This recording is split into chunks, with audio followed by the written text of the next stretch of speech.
Una nuova puntata di Agricoltura Veneta, benvenuti. Non vogliamo parlarvi di tacchini, ma vogliamo parlarvi di aglio. Siamo a Grignano nel Polesine e siamo venuti a vedere la situazione dopo 2 anni. Pensate, nel 2018 siamo venuti qui a scoprire la produzione dell'aglio, mentre adesso siamo tornati da Giuseppe Beretta per capire invece come sta andando il mercato dell'aglio, perché a noi risulta, Giuseppe Beretta, buongiorno, che il mercato non sia proprio dei migliori per quanto riguarda l'aglio qui nel Polesine. È un po' sofferente, diciamo, perché non è facile, perché è dentro a un meccanismo che è un po' particolare. Poi diciamo che è sofferente anche perché anche voi avete avuto un'annata, insomma, non delle migliori, tanto è vero che dovete ancora piantare certe cose. Sì, dobbiamo fare i conti con il clima. Il clima, noi abbiamo iniziato a piantare, per fortuna che siamo riusciti a piantare il 90% e oggi se riusciamo facciamo l'altro 10%. Ed è un prodotto particolare perché è una DOP, questa è una DOP, l'aglio bianco del Polesine, giusto? È l'aglio bianco polesano, questa è la nomenclatura giusta. Storicamente proprio noi abbiamo scoperto, quando abbiamo fatto la DOP per fare la ricerca storica, che già dagli Etruschi qua c'era l'aglio. Proprio di aglio, della difficoltà di portare, diciamo, in tavola, ma soprattutto di produrre l'aglio, parleremo in questa puntata, ma come sempre incominciamo con i titoli.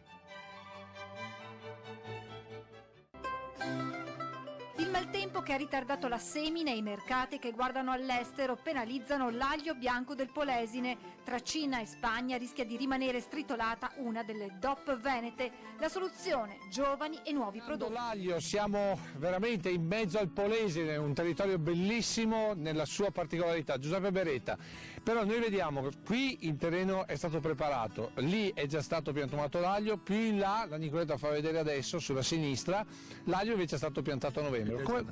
E come mai questo ritardo?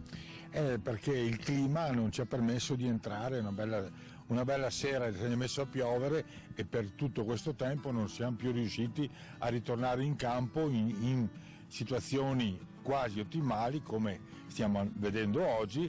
Sono passati mesi, Sono passati mesi, purtroppo il periodo è stato così quest'anno. Com'è la vostra terra qui nel Polesine? Questo è un medio impasto, però c'è chi dice che è una terra difficile.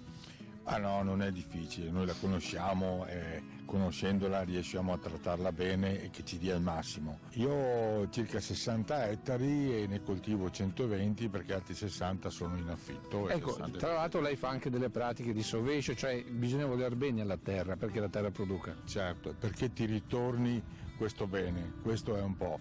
Io faccio le pratiche di sovescio per cercare di mantenere la struttura del terreno, perché che non dilavi sostanzialmente. E poi ricordiamolo, si pianta aglio, però ci vogliono 5 anni poi, mi pare. Certo, una rotazione che l'ideale è quella di 5 anni perché non ci siano residui della famosa batteriosi e di altre marciumi. Nei 4 diciamo che qui avviene una rotazione di mais, soia, grano e poi orzo e poi ritorna l'aglio. Ma si riesce a stare in piedi? Ci proviamo. Va bene, adesso noi ci fermiamo per le notizie dell'agricoltura e poi proseguiremo parlando dell'aglio del Polesine. Ed ecco le foglioline, questo è l'aglio che è appena spuntato. Giuseppe Beretta, aglio piantato quando? Per gli ultimi giorni di ottobre e i primi giorni di novembre. Ci teniamo a distanza perché non vogliamo pestare evidentemente il filare. Guardate la lunghezza di questo filare, qui parliamo di quanti ettari? Circa 10 ettari. Per una produzione stimata? Di 1000 quintali. Che saranno pronti a? Fine giugno, primi di luglio. Ecco, senta, ma come tutte le produzioni naturalmente sono un po' a rischio. Voi cosa fate? Utilizzate fitofarmaci, ad esempio nell'aglio, cosa succede? Noi nell'aglio facciamo una concia prima di piantarlo per la sanità e poi lo seguiamo passo passo per i trattamenti che li diamo solo all'occorrenza. Ecco, che cos'è la concia per chi non lo sa? La concia è una polvere dove viene reso un po' impermeabile lo spicchio perché non venga attaccato prima della nascita. Naturalmente tutte cose naturali. Cose naturali, sì. Qui esiste un biologico dell'aglio polesano? Sì, c'è un'azienda che fa biologico, una in provincia di Rovigo. Quindi c'è anche un disciplinare? Sì, certo. Ecco, perché ad esempio lei non fa il biologico? Ecco, diciamo che ci sto pensando, la mentalità è quella del verde, della sanità, e soprattutto l'aglio va seguito come un bambino, diciamo quasi tutte le mattine, in certi periodi bisogna venirlo a vedere. Bene, invece noi ci vediamo un servizio dedicato al radicchio rosso da Cevenezia, con una festa che si è svolta qualche settimana fa in piazza Mirano, dopodiché un po' di pubblicità e poi proseguiremo questo viaggio nell'aglio polesano. Seconda parte di Agricoltura Veneta, come avete visto siamo tornati nell'aia di Casa Beretta qui nel Polesine, con i tacchini che ci fanno sempre compagnia, e siamo sempre con Giuseppe Beretta per parlare di aglio polesano. Avete capito, c'è qualche problema insomma per quanto riguarda questo prodotto, però è anche una DOP, giusto, l'aglio polesano. Intanto perché siamo venuti qui? Perché voi andate avanti nella lavorazione anche se inverno. Stiamo lavorando e stiamo preparando del seme, l'ultimo seme che era rimasto da seminare, e stiamo facendo la lavorazione per la vendita. Parliamo di questa DOP che ha mi pare 20 anni circa. Sì, circa 20 anni dal momento che è nata, e sta andando avanti. Ecco, diciamo che potrebbe andare molto meglio secondo me, però le idee vanno con le gambe delle persone. Quindi insomma mi pare di capire che stenta un po' a prendere piede questa DOP. Sì, diciamo di sì. Eppure è un prodotto che abbiamo visto, stiamo vedendo adesso, è profumato in particolare, selezionato, che poi è una DOP determinata da una serie di selezioni, perché questo è un territorio per certi versi difficile. Certo, è un territorio difficile, ma anche fertile, diciamo. Ecco. Quindi bisogna cercare di trovare le molle giuste per far riprendere l'agricoltura a guardare l'aglio in modo diverso, in modo produttivo, in modo non a far smettere gli agricoltori a piantumare l'aglio. Ecco, qui cosa state facendo in questo momento? Lo vediamo insieme a Nicoletta. Qui vediamo già degli spicchi, cosa succede qua? Sì, noi stiamo sgranando dell'aglio, l'ultimo aglio che c'era rimasto prima delle piogge purtroppo, è circa un 5% del terreno che abbiamo investito ad aglio, però lo piantiamo perché speriamo che poi il microclima ci aiuti un po', insomma. Per essere un seme perfetto deve essere molto diciamo allungato, l'aglio deve essere allungato, lucido e sano soprattutto sano. Va bene, adesso noi ci fermiamo un attimo, come sempre noi diamo la linea allo spezier per la tisana della settimana, dopodiché torneremo perché appunto parleremo di malattie dell'aglio. Spiccio il fatto che ci sia già il germe che è metà dell'opera, ha voglia di terra. Ecco, la sua stagione di piantumazione vera sarebbe? Ottobre-novembre. Poi adesso abbiamo visto prima la piantumazione a gennaio, ma perché c'è stato qualche problema. Certo. Ci saranno problemi poi sulla produzione? Sarà ritardata oppure riprenderà nel tempo? Diciamo che qualche giorno ritarda. Quando è invece il momento di raccolta? Fine giugno, primi di luglio. Che poi noi adesso stiamo vedendo delle immagini che abbiamo girato nel 2018 proprio nei momenti di raccolta e di preparazione. Poi voi avete anche il problema delle malattie, vero, giusto? Sì, noi abbiamo il problema della fusariosi. È una malattia che si propaga all'interno della testa di aglio, nei bolbilli interni. Diciamo che col calore si propaga. E quindi quando poi uno compra la testa di aglio che però ha questo tipo di malattia, alla fine cosa si trova? Tutto vuoto? No, tutto vuoto no, però certi spicchi li deve buttare, non tutta la testa. Non si è ancora capito a livello mondiale, perché è una malattia a livello mondiale, non si è ancora capito esattamente da dove entra e che effetti fa. Tutto questo quanto va a incidere nella produzione, cioè la perdita di prodotto? Sì, diciamo che dipende molto dalle annate. Noi abbiamo capito che è dal microclima nel momento dell'essiccazione. Dipende molto dalle annate, va da un 5%, 5-6% che è quest'anno, a anche un 50-60%. Ci fermiamo un attimo per i consigli di Adriano Favaretto, il giardino, e poi proseguiremo in questo viaggio, però cominceremo a parlare di economia. Allora, oggi trattiamo l'aglio, e se in autunno non avete fatto tempo per questioni meteorologiche di piantarlo, perché come ricordate ha sempre piovuto, siete ancora in tempo di farlo, sia per il vostro orto oppure per qualche gombina o per qualche culiera, oppure magari da mettere in terrazzo o su delle fioriere. Vedete qui che sta già germogliando, eccolo qui. Adesso riempiamo questo vaso con del terriccio già concimato, lo si porta in quota, lo spicchio abbia la parte della radice verso sotto, ci pianta giù 4-5 cm, io li intercallo così, come vedete,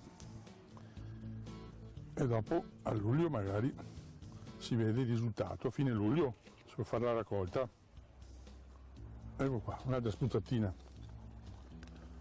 di terriccio, una piccola annaffiatura. Questo potete esporlo tranquillamente in terrazzo, non serve coperto, non serve niente, insomma, come fosse sull'orto. Non serve solo per la cucina l'aglio, serve anche da fare dopo una macerazione, da fare un prodotto antiparassitario ed è estremamente ecologico. E quando andate a acquistarlo cercate di prendere aglio italiano, ma soprattutto che sia polesano. Per il raccolto ci vediamo alla fine luglio. Buon lavoro a tutti.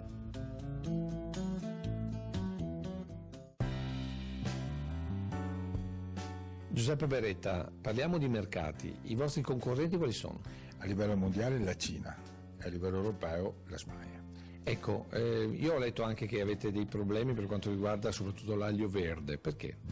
Perché ha una durata breve, una vita breve l'aglio verde, quindi una settimana o va consumato o va a mare. Mentre quello che produce lei ha una vita molto più lunga. Certo, è un anno. Senta, ma allora come contrastare questi concorrenti che sicuramente hanno dei prezzi molto più bassi? Diciamo che noi ci distinguiamo sulla qualità e la durata del nostro aglio, e poi cerchiamo di differenziarsi con altri prodotti. Da 3 gusti che avevamo l'anno scorso abbiamo portato a 8 gusti l'aglio. In tutto questo l'associazionismo, ad esempio il consorzio, aiuta? La DOP sta aiutando? Poco diciamo, però ecco, confidiamo in futuro che possa essere sensibile anche a questa diversificazione del nostro aglio. Che futuro ha questo aglio, l'aglio polesano? L'aglio polesano, se è seguito a dovere dal consorzio, dai produttori soprattutto, che vadano a stimolare il consorzio e le strutture che seguono, potrà avere un grande futuro e un grande risultato. Poi naturalmente il futuro è in mano ai giovani. Sì, quello a priori. Allora, proprio per questo noi ci fermiamo per le previsioni del tempo e poi proseguiremo proprio parlando del futuro dell'aglio. Per le conclusioni ci siamo spostati alla scuola agraria qui a Rovigo. Giuseppe Beretta, perché ci ha portato qua? Perché sono venuto a prendere mio figlio. Ecco appunto, perché vogliamo lanciare il futuro di questo territorio per quanto riguarda l'aglio, ma anche per quanto riguarda soprattutto l'agricoltura. Quale deve essere secondo lei? È quello dei giovani. Ma i giovani ci credono? Ma pare di sì, perché in questo istituto continua a aumentare il numero degli iscritti, quindi è di buon auspicio. Bene, allora adesso insieme al papà andiamo a conoscere Simone Beretta. Ciao Simone. Ciao. Intanto 17 anni, giusto? Giusto. Perché hai scelto di fare questa strada?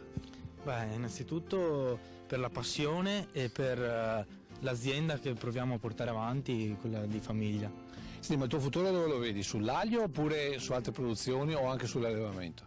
Io spero di riuscire a portare avanti questa cultura che è autoctona del Polesine e di riuscire anche a ampliarmi su altri orizzonti, anche sull'allevamento, che ho abbastanza passione e mi piacerebbe aprire altre opportunità per l'azienda. Senti, molti tuoi compagni sono della tua generazione e viene chiamata la generazione degli emigranti perché sembra che il futuro debba essere sempre all'estero. Tu invece hai deciso di puntare sulla tua terra. Sì, io spero di riuscire a restare in Polesine e magari portare fuori questo prodotto che è di qualità e poterlo portare fuori dal Polesine e farlo assaggiare a tutti. 17 anni, è orgoglioso di suo figlio, perché sentire queste cose da un 17 anni non hai tutti i giorni. Penso di sì, insomma. Va bene, allora con questo bello auspicio di un ragazzo, di un futuro dell'agricoltura, ma soprattutto di uno che ci crede nell'aglio, in un prodotto particolare e tipico del Veneto, si conclude questa puntata di Agricoltura Veneta. Come sempre l'ultima puntata del mese è dedicata al nostro agrifoglio con Beppe Fantin e noi ci vediamo la prossima settimana. Ciao a tutti, Agrifoglio, ultima puntata del mese, tocca a me. Di cosa parliamo? Siamo a gennaio, massima produzione del radicchio di Treviso.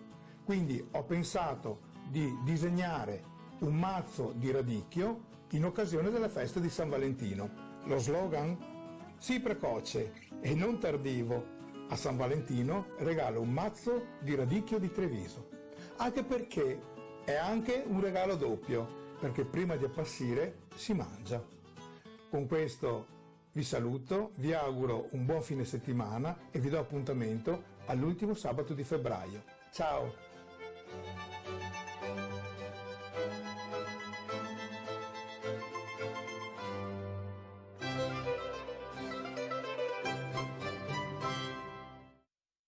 In collaborazione con Ascotrade, luce e